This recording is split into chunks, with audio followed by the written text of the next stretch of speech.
Bapak Ibu yang dikasihi oleh Tuhan Yesus Kristus, yang mengikuti akan ibadah di rumah pada saat ini, bahwa kita tetap ada di dalam persekutuan kita dengan Tuhan.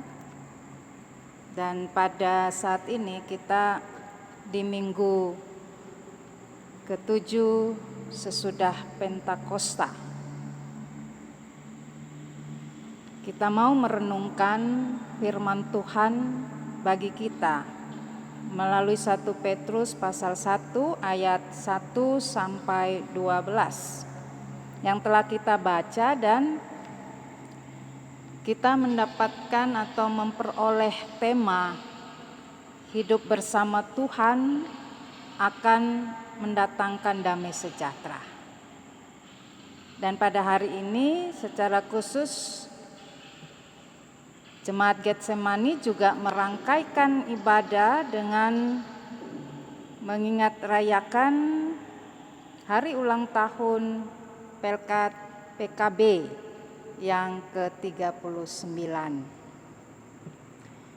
Kita patut untuk bersyukur sebagai jemaat dalam hidup persekutuan umat yang terus bergerak dan melakukan berbagai pelayanan dan kesaksian di tengah-tengah kehidupan gereja maupun juga di dalam kebersamaan kita dengan masyarakat, terutama lewat keberadaan Pelkat PKB yang juga sebagai unit misioner yang terus menyampaikan kabar-kabar keselamatan di tengah-tengah dunia ini dengan segala potensi kerja dan juga di dalam segala aktivitas pelayanan gereja. Bapak Ibu Saudara yang dikasihi oleh Tuhan, pada saat ini Rasul Petrus menyampaikan nasihat, atau juga dapat dikatakan 1 Petrus ini merupakan surat pastoral kepada orang-orang yang datang tersebar di Pontus, Galatia, Kapadokia, Asia Kecil, dan Bitinia. Mereka ini adalah orang-orang Yahudi yang meninggalkan daerah mereka, tersebar ke kota-kota yang disebutkan tadi di dalam bacaan kita. Dan bagi Rasul Paulus, mereka merupakan pendatang di kota-kota itu. Ya, sebagaimana kita tahu, orang-orang pendatang itu ketika meninggalkan daerah asal mereka, pasti di situ mereka melakukan setiap aktivitas pekerjaan. Ada alasan-alasan yang mereka lakukan dengan mendatangi sebuah kota atau bisa menetap di kota itu. Dan mereka ini dikatakan bahwa mereka secara khusus berkaitan dengan keberadaan mereka sebagaimana mereka mencari pekerjaan atau mereka melakukan upaya-upaya untuk kehidupan mereka, meningkatkan keberadaan ekonomi mereka. Karena itu alasan mereka meninggalkan daerah mereka adalah juga golongan-golongan orang-orang yang dimana ingin hidup itu lebih ada di dalam damai dan sejahtera. Bapak Ibu Saudara yang dikasihi oleh Tuhan, karena itu maka Rasul Petrus ini memberikan nasihatnya kepada mereka. Nah, kenapa ia memberikan nasihatnya? Sebab di mana mereka dengan kondisi hidup mereka seperti itu, dengan keadaan yang harus di mana berjuang untuk pekerjaan mereka, untuk hidup mereka yang sangat perlu ketenangan, ketentraman, mereka harus sejahtera, artinya memenuhi kebutuhan-kebutuhan mereka. Maka di situ tentu saja bahwa mereka ada di dalam juga tantangan dan pergumulan. Nah, kondisi pada zaman Rasul Petrus menuliskan surat ini, kondisi jemaat pada saat itu orang-orang yang tersebar, ya, orang-orang Yahudi yang mereka sudah percaya kepada Yesus Kristus lalu tersebar di dalam kehidupan masyarakat yang mereka tempati, yang mereka bekerja.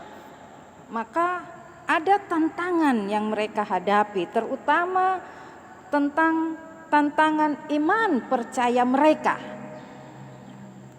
Mereka merasakan ada suatu penderitaan yang mereka hadapi, dan itu harus mereka nyatakan bahwa dengan tantangan itu mereka tidak melunturkan iman percaya mereka kepada Yesus Kristus. Ya. Dalam mereka berjuang untuk kehidupan mereka, walau penuh dengan tantangan iman, karena orang-orang Kristen juga pada saat itu mereka mengalami penganiayaan, belum lagi dengan kondisi hidup mereka yang sudah susah, yang sulit karena juga menyangkut kebutuhan ekonomi mereka. Ini sangat meresahkan keberadaan mereka di tempat di mana mereka datang, katakan sebagai pendatang atau perantau, kalau kita dapat katakan seperti itu. Ya. Nah, Bapak Ibu Saudara yang dikasihi oleh Tuhan, Rasul Paulus ingin supaya mereka tetap semangat dan mereka mendapatkan kekuatan. Jadi Rasul Paulus memberikan semangat dan kekuatan kepada umat percaya agar tetap tegar dalam iman menghadapi apapun yang akan terjadi dalam kehidupan mereka. Bapak Ibu Saudara-saudara yang dikasihi oleh Tuhan Yesus Kristus. Karena itu di dalam bacaan kita ini Rasul Paulus menyapa, saya ulangi, Rasul Petrus menyapa mereka dengan orang-orang yang dipilih sesuai dengan rencana Allah.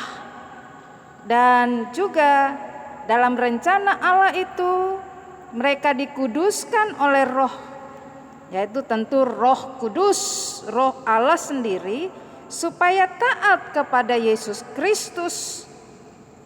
Sebab mereka sudah menerima percikan darahnya. Nah, ini Rasul Petrus mengingatkan bahwa Kristus menguduskan dan Kristus memberikan roh di dalam kehidupan kita dengan suatu perbuatan, yaitu telah mencurahkan darahnya lewat kematiannya bagi kita. Dan juga di dalam kehidupan kita, karena kekudusan dan karena roh Allah di dalam keberadaan kita yang telah menerima kebangkitan Yesus Kristus, yaitu memberikan hidup yang kekal. Karena itu maka disampaikan oleh Rasul Petrus, terpujilah Allah dan Bapa Tuhan kita Yesus Kristus. Pujian ini mau menyampaikan bahwa tidak sekedar orang berbicara puji Tuhan atau terpujilah Tuhan kita Yesus Kristus. Tidak sekedar itu untuk disampaikan, tetapi harus benar-benar dihayati lewat segala pengetahuan dan pengenalan hidup kita kepada Yesus Kristus. Karena di situ disampaikan kenapa harus kita memuji Tuhan atau kita melakukan suatu perkataan untuk menyampaikan terpujilah Allah Bapa Tuhan kita Yesus Kristus. Karena di situ dikatakan rahmat-Nya yang besar. Dia sudah memberikan hidup yang baru lewat kebangkitan Yesus Kristus. Sehingga dengan demikian kita memiliki pengharapan. Dan pengharapan itu bukan pengharapan yang kosong, tetapi pengharapan yang terus disampaikan kepada kita, supaya dengan demikian kehidupan beriman kita ini akan tetap terjaga dengan baik, supaya ketika keberadaan, kehadiran Yesus Kristus yang akan tersedia bagi kita di akhir zaman, yaitu kehidupan keselamatan. Bapak Ibu Saudara yang dikasihi oleh Tuhan, kita sangat bersyukur dengan rahmat Tuhan, sebab kita sudah mendapatkan bagian kehidupan kita yang tersimpan di sorga. Dan juga bahwa kita menantikan keselamatan yang tersedia untuk dinyatakan pada zaman akhir. Oleh karena itu, maka dengan kehidupan yang kita miliki saat ini, kita benar-benar dijaga oleh Tuhan. Kita benar-benar dipelihara oleh Allah di dalam iman percaya kita kepada Yesus Kristus. Sehingga dengan demikian segala sesuatu yang dilakukan oleh orang-orang pilihan, orang-orang yang percaya kepada Yesus Kristus, mereka dikatakan bahwa tidak akan binasa, mereka juga tidak cemar, dan mereka tidak dapat layu. Artinya bahwa kehidupan tetap dengan segar. Artinya hidup yang segar, hidup yang semangat, hidup yang tidak lesu. Ya, karena itu maka dikatakan itu rahmat Tuhan diberikan kepada orang-orang pilihannya. Kemudian disampaikan juga bahwa bergembiralah akan hal itu, sekalipun sekarang ini seketika harus menderita. Ya, karena ada berbagai pencobaan. Jadi di sini bergembira ketika ada di dalam pencobaan. Tentu saja bahwa bagaimana kita bisa bergembira dalam pencobaan? Kita mau pastikan di dalam diri kita, sebab kita sudah memiliki segala kasih, karunia, anugerah Allah dalam kehidupan kita. Sehingga kita tidak berkekurangan ketika kita dalam pencobaan. Tidak ada di mana perasaan kita dengan segala pencobaan itu melesupkan iman kita atau melunturkan iman kita kepada Yesus Kristus. Ketika ada dalam berbagai duka cita, tentu saja kita boleh menangis, kita boleh berseru dengan tangisan kita, tetapi kita sangat memiliki suatu kegembiraan hati, sebab kita adalah anak-anak sorgawi yang sudah menerima keselamatan Yesus Kristus. Bapak Ibu Saudara yang dikasihi oleh Tuhan, dengan demikian dikatakan bagi kita bahwa dalam pencobaan itu sebenarnya Tuhan mau memurnikan kita. Di situ ada ujian iman. Apakah dalam pencobaan, apakah dalam duka cita, itu semua mau mengubah diri kita, mau mengubah pola pikir kita, untuk dimana supaya kita tidak tersesat dengan cobaan dan ujian yang kita hadapi. Kita tidak tersesat dengan tantangan yang kita hadapi, tetapi kita tetap dicerahkan oleh Roh Kudus, supaya dengan demikian bahwa pada saatnya kita akan memperoleh puji-pujian, kemuliaan, dan kehormatan. Itu yang dijanjikan oleh Tuhan bagi kita. Dia berjanji untuk memberikan seluruh harta sorgawi dalam kehidupan kita ketika kita taat, kita setia, kita tetap berjalan di dalam segala perintah aturan, tatanan kehidupan sesuai dengan kehendak Allah di dalam Yesus Kristus. Dengan demikian, dikatakan juga sekalipun kita ini belum pernah melihat Yesus Kristus, melihat Allah yang kita imani dalam Yesus Kristus, namun kita harus menyatakan kasih kita tetap percaya, sebab kita benar-benar akan bergembira sebab Tuhan memberikan semua yang terbaik di tengah-tengah kehidupan kita. Bapak Ibu saudara-saudara yang dikasihi oleh Tuhan, sebab itu bahwa kita mau mencapai tujuan iman, yaitu keselamatan jiwa. Nah, keselamatan ini bukan suatu hal yang sekedar dikumandangkan atau ditulis di dalam Alkitab bagi keberadaan kita. Tetapi kita percaya bahwa semuanya sudah ada di dalam tuntunan dan maksud daripada Roh Kristus yang ada di dalam kehidupan orang-orang yang percaya kepadanya. Supaya dengan demikian bahwa kita pun tetap menyatakan keselamatan yang telah dilakukan oleh Yesus Kristus, sehingga kita melihat bahwa Yesus sudah mati, bangkit, dan dia sudah memperoleh kekuasaannya di sorga.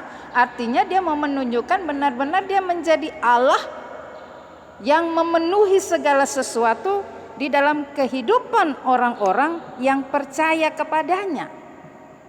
Oleh karena itu, tidak ada sesuatu pun yang bisa menghalangi kehidupan kita di tengah-tengah dunia ini, apakah itu cobaan, ujian, tantangan, yang dimana bahwa kita sendiri tidak memperoleh janji Tuhan di tengah-tengah kehidupan kita.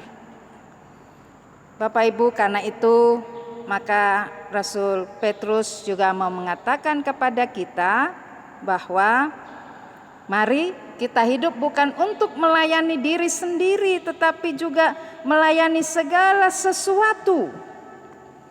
Dan pelayanan itu dilakukan dalam kuasa Roh Kudus yang diutus dari sorga. Jadi semua orang yang percaya kepada Yesus Kristus sudah diberikan Roh Kudus, dan mereka menjadi utusan-utusan yang menyampaikan berita Injil. Dan hal ini juga dikatakan bahwa semuanya yang ingin diketahui oleh malaikat-malaikat, bahkan dikatakan di situ ya, semua kehidupan kita, bahkan malaikat-malaikat sekalipun, mereka jugalah yang dimana bagian daripada kehidupan sebagai pemberita-pemberita Injil, yaitu menyatakan bahwa damai dan sejahtera itu hanya ada di dalam Tuhan Yesus Kristus. Sebab itu, mari hidup bersama dengan Tuhan akan mendatangkan damai sejahtera lewat keberadaan kita masing-masing, lewat lingkup kehidupan seorang bapa juga harus senantiasa bagaimana hidup bersama dengan Tuhan, supaya dengan demikian bahwa keberadaan seorang bapak di tengah-tengah keluarga dengan tantangan rintangannya, dengan berbagai hal yang diupayakan dikerjakan untuk kesejahteraan, untuk kedamaian rumah tangga, untuk kehidupan keluarga, semuanya boleh dikerjakan. Itu adalah bersama dengan Tuhan, karena dengan Tuhanlah segala sesuatu akan diraih dan diperoleh, sebab bersama Tuhan akan mendatangkan damai sejahtera. Selamat untuk hari ulang tahun PKB ke-39. Tuhan akan terus menolong seluruh kaum bapak di tengah-tengah segala jerih juang kehidupan bersama dengan keluarga, tapi selalu dasarkan dalam iman yang kokoh kepada Yesus Kristus. Tuhan memberkati kita. Amin.